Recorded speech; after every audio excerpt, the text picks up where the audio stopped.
میں نے پوچھا تھا کہ کیوں؟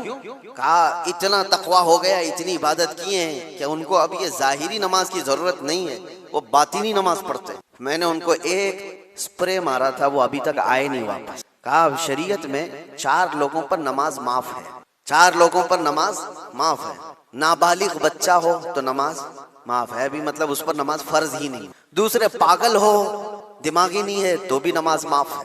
اور تیسرے عورت کی جو ماہواری آتی ہر مہینے، حیض کے دنوں میں عورت کو نماز معاف ہے۔ چوتھے بچے کی ولادت ہو جائے عورت، اس کے بعد اس کو نفاس جو آتا ہے وہ 40 دن تک بھی ہو سکتا ہے میکزیمم، اتنے دن عورت کو نماز معاف ہے۔ یہ 4 لوگ ہیں جن کو نماز معاف ہے۔ میں نے مرید صاحب سے کہا تھا پیر صاحب کو پوچھ لینا ان 4 میں آپ کیا ہو؟ یا تو تمہارا پیر نابالغ ہوگا اس لیے نماز معاف ہو گئی، یا تو پاگل ہوگا اس لیے معاف ہے، یا تو پھر وہ 2 کیٹیگری جو بڑی ڈینجر ہے، پوچھ لینا۔ میرے عزیزو، غوث پاک پر نماز معاف نہیں ہوئی تو اے رے غیر نتھو کھیرے کی بات کیا ہے؟ سلطان الاولیاء غوث پاک رضی اللہ تعالیٰ عنہ کے ساتھ یہ ہوا تھا، آپ نماز پڑھ رہے تھے، بادل کا ٹکڑا ایک سایہ بن کر کے آپ کے اوپر طاری ہوا اور اس سے آواز آنے لگی، اے عبد القادر، میں نے تجھ پر سارے حرام کو حلال کر دیا ہے، میں نے تجھے نماز معاف کر دی ہے، تو نے اتنی عبادت کر ڈالی۔ اور ظاہر سی بات ہے یہ 4 دن لوگوں میں بیٹھ کر کے عبادت کر کے یہ سمجھ لیں کہ میں بہت کیا ہوں۔ غوث پاک تو وہ ہیں جنہوں نے 15 سال تک ایک پاؤں پر کھڑے ہو کر رات بھر نماز پڑھی، اور تقریباً 40 سال ان کی عبادت کے ایسے گزرے ہیں کہ ایک انگور کے دانے سے سحری کرتے تھے اور آدھے گلاس پانی سے افطاری کر لیا کرتے۔ یہ غوث پاک کی عبادات اور مجاہدات اتنے سالوں کے بعد اگر کوئی کہے ان کو تو بات تو ایسی لگتی ہے نا کہ شاید دماغ میں یہ بات آ جائے، ہاں اتنے سالوں کی عبادت ہوئی، بادل کے ٹکڑے سے آواز آئے کہ عبد القادر میں نے سارے حرام حلال کر دیے تم پر اور نمازیں معاف کر دی۔ لیکن وہ ایسے ویسے لوگوں کی صحبت پائے ہوئے اور موسمی طریقوں کے ولی نہیں تھے۔ غوث پاک رضی اللہ تعالیٰ عنہ شان محبوبیت پر فائز تھے۔ آپ نے برجستہ کہا یہ آواز رحمان کی نہیں ہے، یہ شیطان کی۔ جب نبی پاک صلی اللہ علیہ وسلم پر نماز معاف نہیں ہوئی تو میں کون ہوتا ہوں؟ اللہ کے رسول صلی اللہ علیہ وسلم جو صاحب شریعت ہیں، حضور نے نماز نہیں چھوڑی، اور وہ بھی آخری وقت تک۔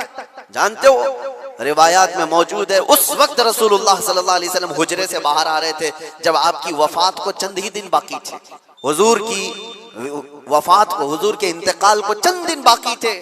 حضرت ابوبکر صدیق امامت کر رہے تھے، لیکن اس کے باوجود رسول پاک صلی اللہ علیہ وسلم سخت علالت کے بعد حجرے سے باہر تشریف لائے تھے، اس حالت میں کہ روایات میں موجود ہے حضور 2 صحابہ کے کندھوں پر ہاتھ رکھ کر کے باہر آ رہے تھے، پیر زمین پر نہیں لگ رہے۔ اس قدر شدت کی تکلیف کے ساتھ بھی نبی پاک صلی اللہ علیہ وسلم مسجد میں تشریف لا رہے ہیں، اور یہاں مرغ مسلم توڑتے ہوئے بیٹھے ہوئے وہ پیر کہتے ہیں کہ ہمارے لیے نماز معاف ہے۔ غوث پاک نے جب یہ کہا کہ یہ رحمان کی آواز نہیں، یہ شیطان ہے، میرے لیے نماز معاف نہیں ہو سکتی، تو غوث پاک رضی اللہ تعالیٰ عنہ پر اس نے غرور اور تکبر میں لانے کے لیے ایک دوسرا حملہ کیا تھا اور کہا عبد القادر تم بہت پڑھے لکھے ہو، بہت علم ہے تمہارے پاس، تم پڑھے لکھے نہ ہوتے، علم نہ ہوتا تو آج میرے گمراہی میں آ جاتے۔ شیطان اپنی اصلی حالت پر آ گیا، کہا ٹھیک ہے تم نے مجھے پہچان لیا لیکن تم بہت پڑھے لکھے ہو، تمہارا علم اتنا ہے کہ تم بچ گئے۔ غوث پاک نے کہا تو دوسرا حملہ کر رہا ہے مجھ پر، میرے علم نے نہیں بچایا، مجھے رب کے فضل نے بچایا۔ یہاں پر بھی آدمی بہک سکتا ہے، اگر ہاں کہہ دیا کہ ہاں میں تو پڑھا لکھا ہوں، میں بہت علم والا ہوں، اسی لیے بہت سارے علم والے بھی بھسم ہو گئے، علم والے بھی بہک گئے۔ علم کے ساتھ رب کا فضل ہے تو پھر وہ بچ جاتا ہے۔ میرے عزیزو، عرض یہ کرنا ہے کہ حضور پاک صلی اللہ علیہ وسلم کی شریعت کو چھوڑ کر کے کوئی ولی نہیں ہو سکتا۔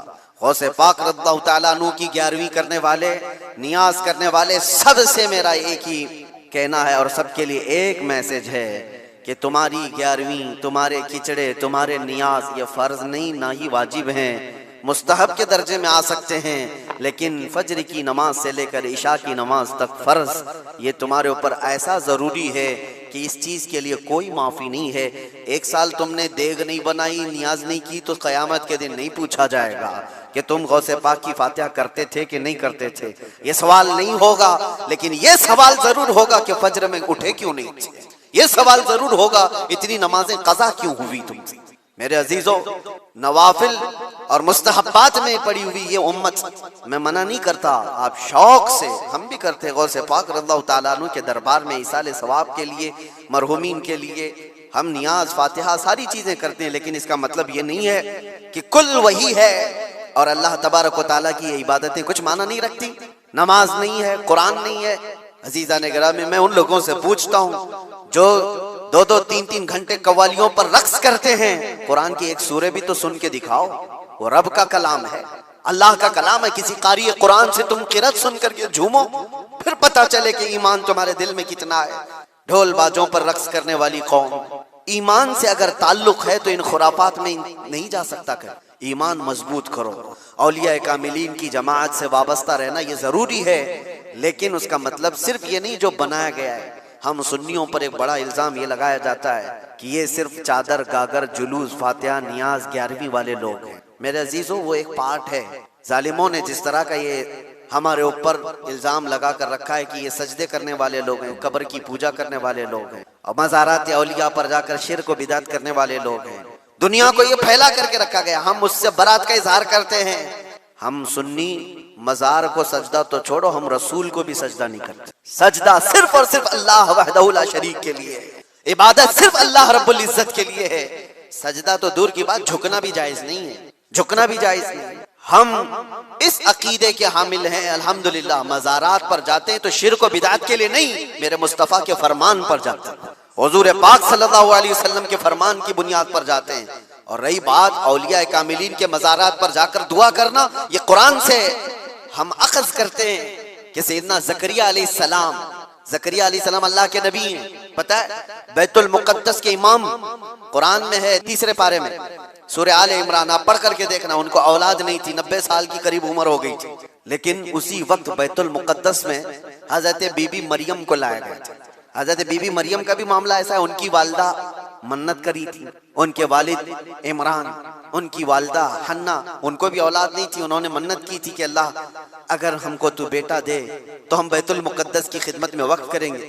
بیٹا نہیں ہوا، بیٹی ہوئی، منت کے مطابق انہوں نے اپنی بیٹی کا نام مریم رکھا اور لا کر کے بیت المقدس میں وقف کر دیا۔ آج نہیں کھائے گا، کل نہیں کھائے گا، کبھی تو تم نے دروازہ کھول رکھا ہے، وہ کبھی نہ کبھی کھائے گا اس چیز کو۔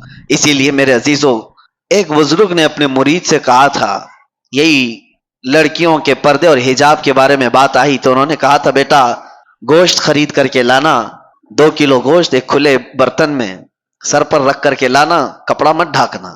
وہ گوشت تو خرید لیا، سر پہ برتن رکھ کر کے اپنے بزرگ استاد کے پاس لا رہا تھا، جب تک کوے سارا گوشت کھا گئے تھے، کوئی چیل، کوئی کوا، کوئی اٹھا کر کے لے گئے، برتن خالی۔ تو استاد نے اس سے پوچھا کہاں گیا گوشت؟ کہا سب تو یہ پرندے کھا گئے، آپ نے منع کیا تھا کپڑا رکھنے۔ میں نے کہا، اس بزرگ استاد نے کہا، تم نے دیکھا یہ تھوڑے سے سفر میں چیل کوے کھلے گوشت کو چھوڑتے نہیں، تو تمہاری ماں اور بہنوں کو کھلا رکھو گے تو یہاں کے درندے کیسے چھوڑ دیں گے؟ یہ زنا کا عام ہونا، یہ بڑی بڑی باتیں کرتے ہیں۔ آج ریپ بہت ہونے لگ گیا، کیا سزائیں نہیں ہیں دنیا میں؟ آج تو اتنی سخت سزائیں، 20 سال کی سزائیں، عمر قید کی سزا ہے، پھانسی کی سزا ہے۔ ہم نے قید خانے میں دیکھا ہے کتنے آتے ہیں ریپ کیس میں، یہ 376 آپ کو معلوم ہوگا، مشہور ہے، جب بھی اس میں آتا ہے تو اس کو جیل میں بھی لوگ مارتے ہیں، وہ سب پتا ہے، سب کو معلوم ہے کہ اتنا سخت قانون ہے، پھر بھی بچتے کیوں نہیں ہے؟ اس کا سدباب روک تھام ہوتی کیوں نہیں؟ اتنا سخت قانون بچیوں کے ساتھ، جو نابالغ بچیاں ان کے ساتھ جب ریپ ہوتا ہے تو اس کا اور بڑا سخت قانون ہے، اس میں تو بیل بھی نہیں ہے، اس میں سخت قانون بھی اور جج بھی اور ساری عدالتیں اس کے ساتھ سختی کے ساتھ بھی پیش آتی ہیں، پھر بھی رکتی کیوں نہیں؟ ریشو آپ نکال کر کے دیکھو آپ کہ یہ کتنی کوانٹیٹی میں آج بھی یہ سارے معاملات ہو رہے ہیں، کیوں ہو رہے ہیں؟ قانون سے بھی لوگوں کا ڈر ختم کیوں ہے؟ وجہ یہ ہے میرے عزیزوں، جو میں نے شروع میں کارن بتایا، پہلی چیز رزق حرام جسم میں ہو تو عام لڑکی تو کیا، وہ اپنی ماں بہنوں کے اوپر بھی غلط نظر ڈال سکتا ہے۔ دوسری چیز، جب لباس دونوں لوگوں کا بے حیا ہو جائے، مردوں اور عورتوں کا، تو کب تک قانون بچائے گا؟ کب تک قانون بچائے گا؟ جہاں یہ تھوڑا سا تنہائی کا موقع پا جائیں گے تو پھر اس حیوانیت کی طرف آ جائیں گے۔ اسی لیے قرآن نے جہاں روک تھام کی ہے وہیں سے رک جاؤ، وہیں سے رک جاؤ. اسلام نے شروع جہاں سے ہوتا ہے، لیکیج جہاں سے ہوتا ہے، وہاں پر روک لگائی. اپنی آنکھوں کی حفاظت کرو، اپنی آنکھوں کی حفاظت کرو، اپنے لباس کو سلیقے والا رکھو. یہ جو آج نوجوان کبھی آتے ہیں تو مجھے بڑا تعجب بھی ہوتا ہے. میری عادت نہیں ہے ڈانٹ ڈپٹ کرنے کی، کسی کو سامنے ذلیل کرنے کی، کبھی بھی نہیں. کچھ بہت سارے اس طرح کی چیزوں میں ملوث آتے ہیں، لیکن ایک چیز، جب یہ پھٹے کپڑے پہن کے آتے ہیں، جینس ادھر سے پھٹی ادھر سے پھٹی، اور پھر کہتے ہیں یہ فیشن ہے. کس لیے پھاڑ کر کے پہن رہے ہو؟ سطر دکھانا. لوگوں کو یہ لگتا ہے کہ ماڈرن دنیا ابھی یہ کر رہی ہے تو ہمیں بھی کرنا چاہیے. اے نوجوان، کاش ایک بار تو کسی عالم سے پوچھا ہوتا میرے رسول اللہ کا لباس کیا تھا. تو دنیا داروں کو دیکھا وہ پھٹے ہوئے کپڑے پہن رہے تو تم بھی پہننے لگ گئے. وہ اپنا سطر دکھانے پر آئے تو تم بھی سطر دکھانے پر آ گئے. کون سی لائف جینے پر آ گئے؟ کون سی زندگی گزارنے پر آ گئے؟ تیسری ایک وجہ اور بتا دوں.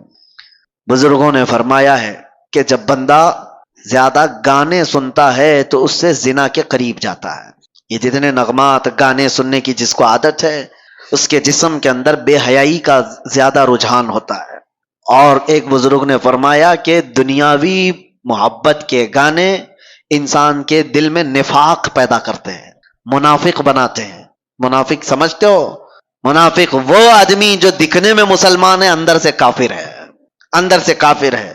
تو یہ تمام چیزوں سے اپنے آپ کو روک لو، شاید معاشرے کے اندر ایک انقلاب آ جائے. اللہ کے نبی صلی اللہ علیہ وسلم کو گواہ بنا کر کے اپنے آپ کو ہی کہو کہ آج سے میں یہ چیزیں نہیں سنوں گا. ارے روزانہ ہو سکے تو اللہ کا کلام ایک سورہ سن کر کے تو سو. دیکھو جسم کے اندر کتنا اثر پیدا کرتا ہے. تمہارے پاس ہاتھوں میں موبائل ہے، ایئر فون لگے ہوئے رہتے ہیں، گھنٹوں کیا کیا چیزیں سن رہے ہوتے ہیں، ریلز دیکھ رہے ہوتے ہیں. کاش ایک بار سونے سے پہلے بستر میں سورہ ملک سن کر کے سوتے، تبارک سن کر کے سوتے. میرے آقا صلی اللہ تعالی علیہ وسلم کی حدیثیں ہیں، وہ بندہ جب مر جاتا ہے، قبر میں جاتا ہے، تو یہ سورہ ملک اللہ کے پاس جاتی ہے اور جا کر کے رب تبارک و تعالیٰ سے جھگڑا کرتی ہے. یہ لفظ ہے، بحث کرتی ہے کہ اے اللہ، یہ روزانہ مجھ کو تلاوت کرنے والا بندہ آج دنیا سے گیا ہے، اس کی بخشش کر دے، اسے معاف کر دے. جب تک رب تبارک و تعالیٰ معاف کرنے کا حکم نہیں کرتا تب تک وہ نہیں آتی. اللہ تبارک و تعالیٰ سے اس چیز کا مباحثہ کر رہی ہے، اس کے بعد پھر رب تبارک و تعالیٰ فرماتا ہے جا تیری سفارش پر میں اسے معاف کر دیا. تو حضور فرماتے ہیں سورہ ملک جنت میں جاتی ہے اللہ کا حکم پا کر کہ اللہ مجھے اجازت دے جنت میں جانے. جنت میں جا کر کے وہاں سے تکیہ بچھونا اور لے کر کے آتی ہے خوشبوئیں، اور قبر میں آتی ہے اور آ کر کے اس میت سے کہتی ہے تجھے تھوڑی دیر ہو گئی، میں جنت سے یہ سارا سامان لے کر کے آ گئی. کون ہے ہمارا رفیق، کون ہے ہمارا دوست جو قبر میں جانے کے بعد یہ وہ بے حیائیوں کے گانے جن کو گانے کے بعد آدمی کافر بھی ہو جاتا ہے اور زنا کی طرف چلا جاتا ہے. کیا کر لو گے؟ یہ ساری چیزیں سن کر کے ہوتا کیا ہے؟ سوائے دماغ میں ٹینشن کے اور کچھ نہیں بھرتا. اور جب دنیا کی فکریں زیادہ ستائیں تو لوگ سمجھتے ہیں ایک کوئی گانا سن لیں، کوئی ایسا نغمہ سن لیں، سیڈ پوزیشن پہ آئے ہوئے ہیں، تمہارا سیڈ بڑھتا چلا جائے گا، غم بڑھتا چلا جائے گا. ایک علاج بتاتا ہوں، بہت زیادہ ٹینشن اور بہت زیادہ ڈپریشن کے شکار ہو جاؤ تو میرے مصطفیٰ کو یاد کرو. پھر تنہائی میں بیٹھ کر حضور پاک کی شان میں کوئی اچھی نعت سن لو، پھر اس کے بعد دیکھنا کہ تمہارے قلب کا علاج ہوتا ہے کہ نہیں ہوتا، تمہارے دل کو سکون و اطمینان آتا ہے یا نہیں. میں نے محسوس کیا ہے میرے عزیزوں، آنکھیں برس پڑتی ہیں حضور کو یاد کر کے. جب آدمی گھبرا کر کے حضور کو سننے کی کوشش کرتا ہے تو دل کی جتنی بھی بھڑاس ہے وہ نکل جاتی ہے. دیواروں کو پکڑ کر کے رونے کا من کرتا ہے، پھر سب کچھ ہلکا ہو جاتا ہے. بعد میں اسے لگتا ہے، اسی کو اعلیٰ حضرت نے کیا فرمایا تھا، ان کے نثار کوئی کیسے ہی رنج میں ہو، جب یاد آ گئے ہیں سب غم بھلا دیے. ان کی مہک نے دل کے غنچے کھلا دیے ہیں، جس راہ چل دیے ہیں کوچے بسا دیے.